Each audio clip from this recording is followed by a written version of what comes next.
Hello, welcome to unique edu centre. Current affairs के इस session में आज हम कवर करने जा रहे हैं 8th पे कमीशन को।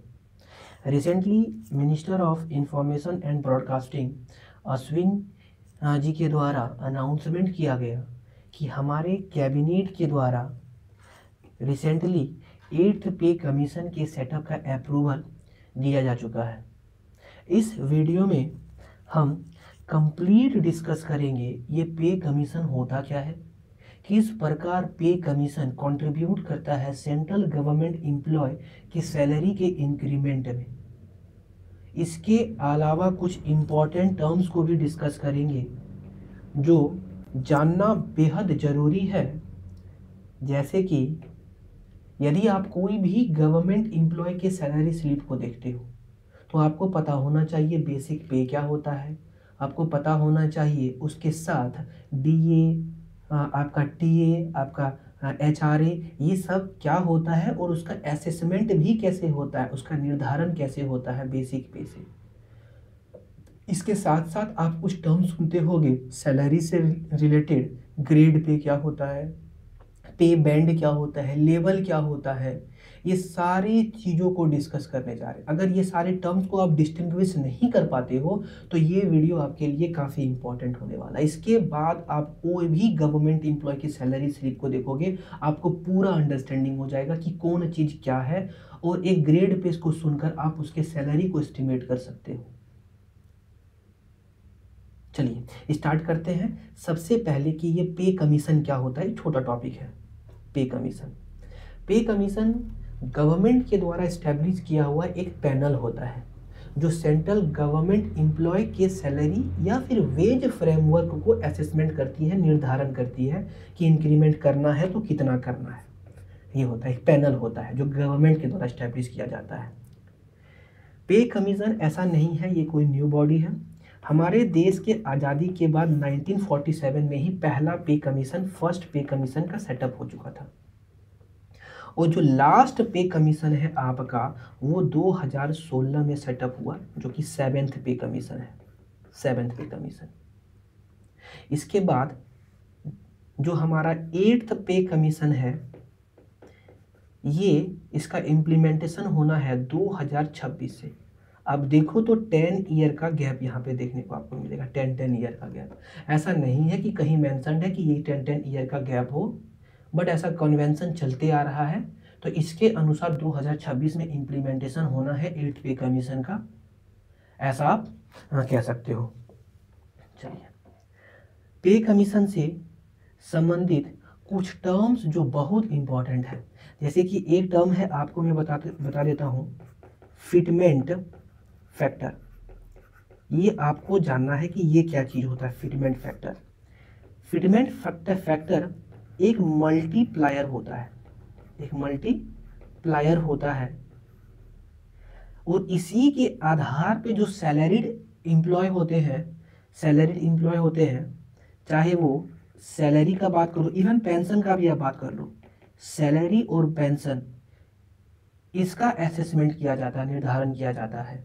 ये एक मल्टीप्लायर होता है, और ये मल्टीप्लायर या फिटमेंट फैक्टर का रिकमेंडेशन पे कमीशन ही करती है कि ये 1 होगा, 2 होगा, 3 होगा, कैसे होगा, या 2 पॉइंट कुछ होगा, इसका असेसमेंट करती है पे कमीशन।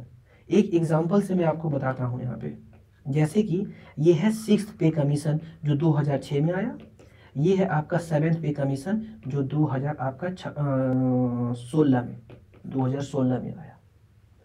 अब अगर 2006 का सैलरी आप देखो, सबसे minimum salary government, central government employ का सबसे मिनिमम सैलरी वो कितना है, 7,000, इससे कम नहीं होना है। 10 साल के बाद एक पे कमीशन बना 2016 में, सैलरी का इंक्रीमेंट करना था, तो कितना करना है वो बताया आपका फिटमेंट फैक्टर। फिटमेंट फैक्टर जो रिकमेंडेशन दिया गया, ये दिया गया आपका 2.5।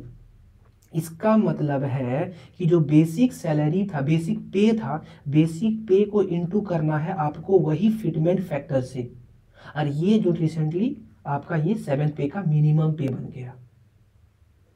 इस बार का जो फिटमेंट फैक्टर है इसका अभी रिकमेंडेशन नहीं दिया गया है, तो यदि मान के चलो इसका जो आपका फिटमेंट फैक्टर होगा उसका ये मल्टीपल होगा। और वही होगा आपका मिनिमम सैलरी। ये हर एक लेवल में होगा।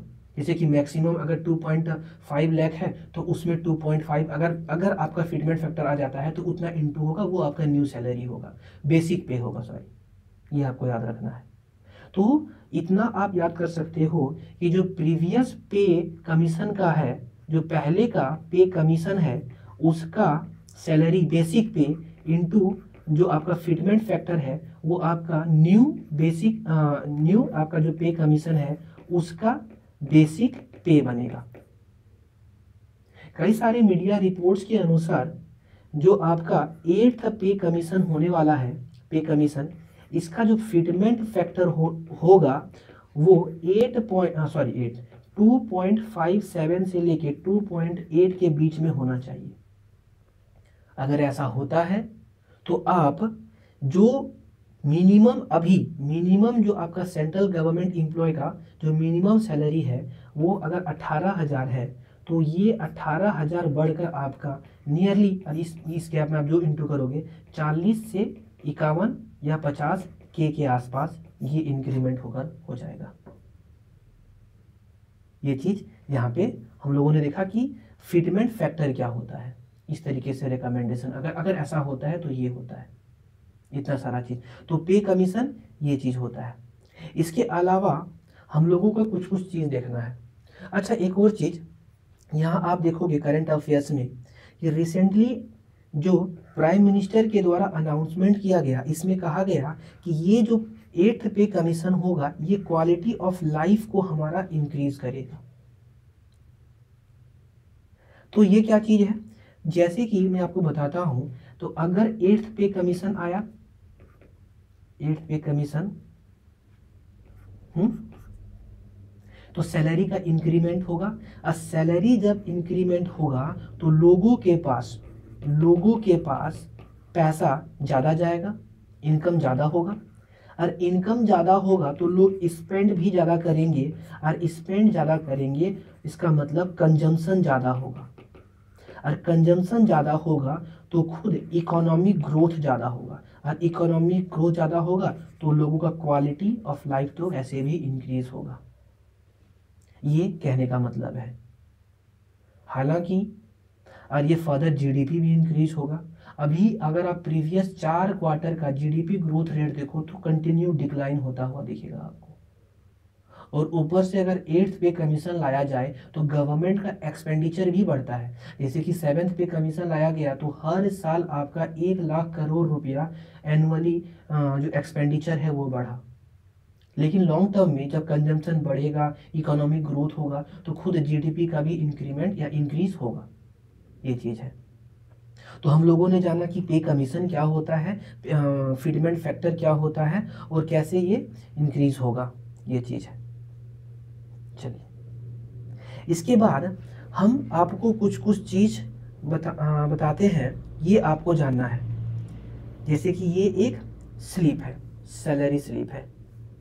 सैलरी स्लिप में आप देख रहे होंगे यहाँ पे किसी एक इंडिविजुअल का बेसिक पे के बारे में क्या है। यहाँ बेसिक पे है, यहाँ आपका डियरनेस अलाउंसेस है, डीए है, नीचे में आपको देखने को मिले एचआरए, टीए, ये सारा चीज क्या होता है। तो यहाँ मैं आपको बताता हूँ।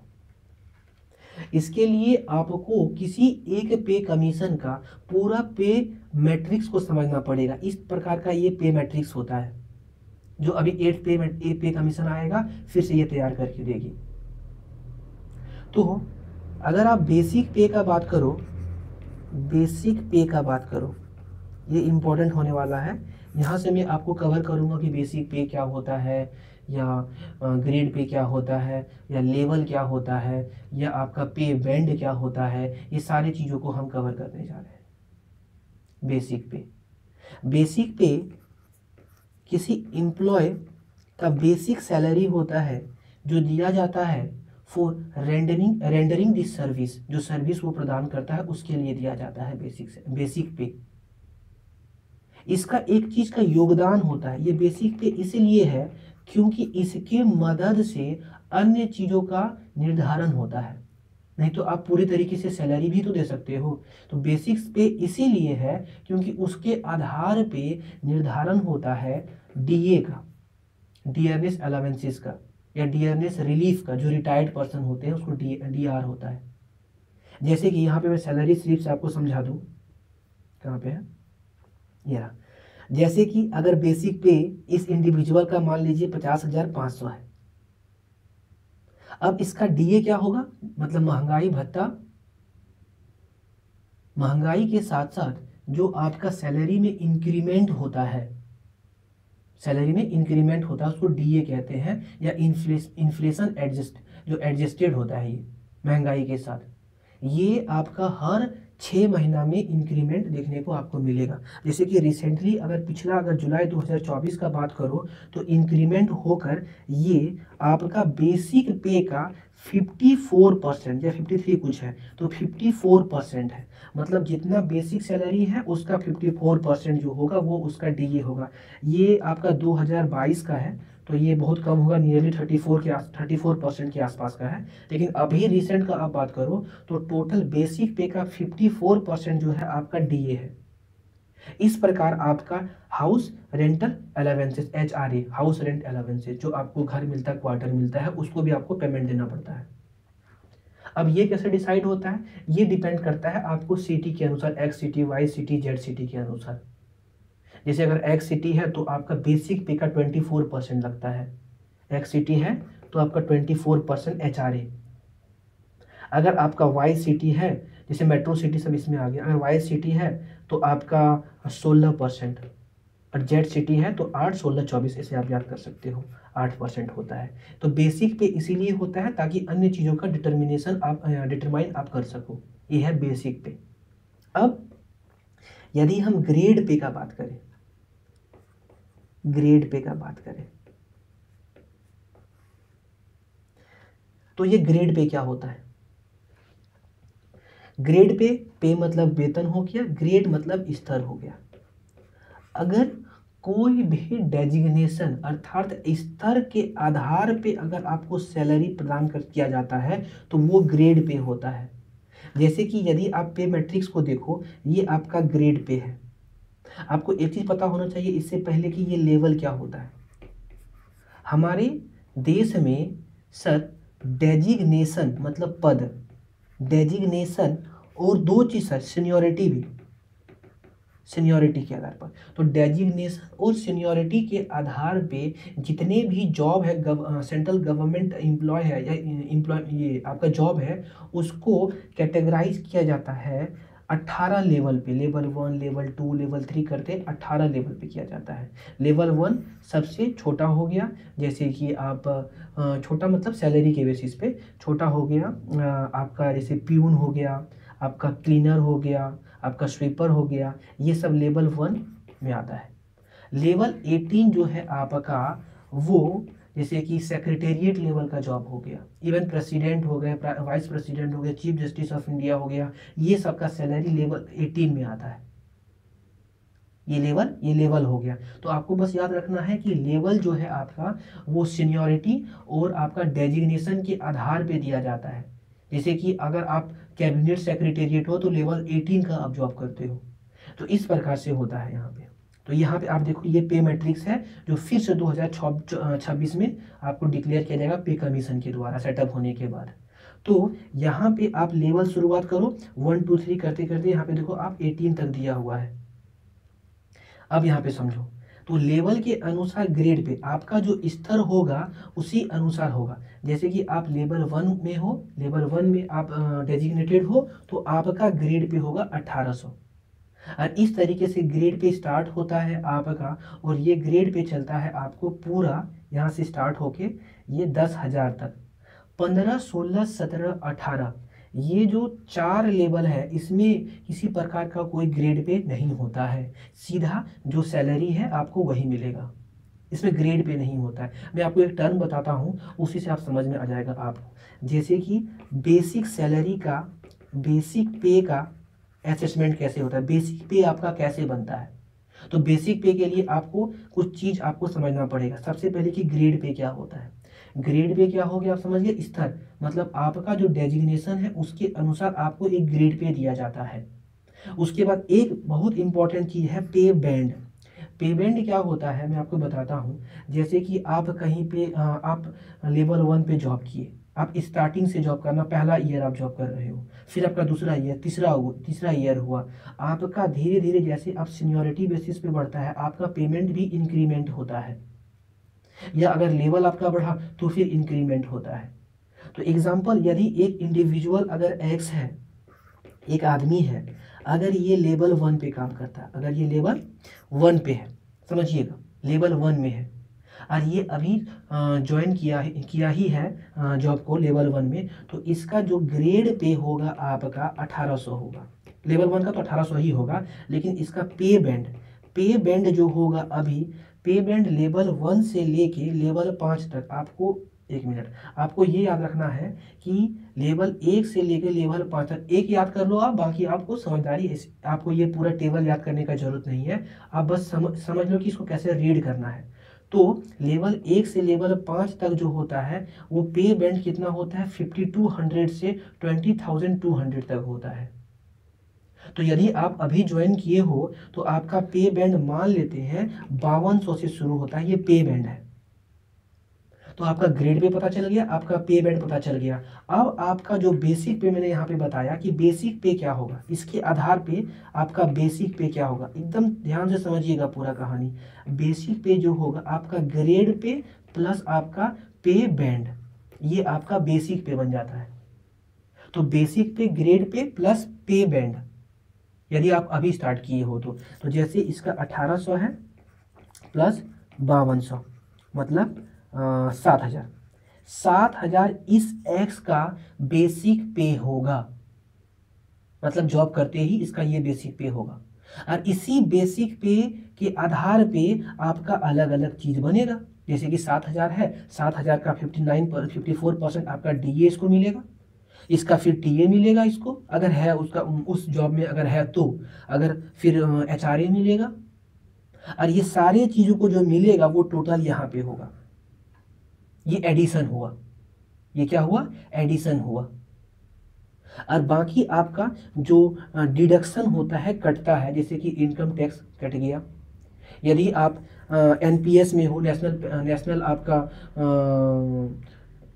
What we can say pension scheme, sorry national pension scheme, अगर नेशनल पेंशन स्कीम हो, इसका दूसरा फॉर्मल ऑर्गेनाइजेशन के लिए ईपीएफओ भी होता है, जो आप इकोनॉमी का क्लास किए होंगे मेरे से, वो आप समझ सकते हो सारा चीज़ों को।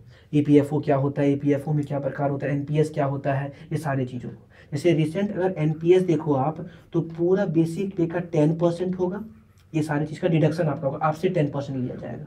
तो ये सारी चीज़ का डिडक्शन, इतना डिडक्शन हुआ आपका, और ये हुआ टोटल आपका, और इससे जो आपको ये माइनस हो जाएगा, ये है आपका सैलरी, ये होता है सैलरी होता है। तो बेसिक पे का मतलब आप बस इतना याद रखो, बेसिक पे का मतलब होता है कि बिना किसी एडिशन का, मतलब डीए एचआरए ये सब का एडिशन भी नहीं हुआ है और ना ही कोई डिडक्शन हुआ है, ये आपका बेसिक पे हो गया।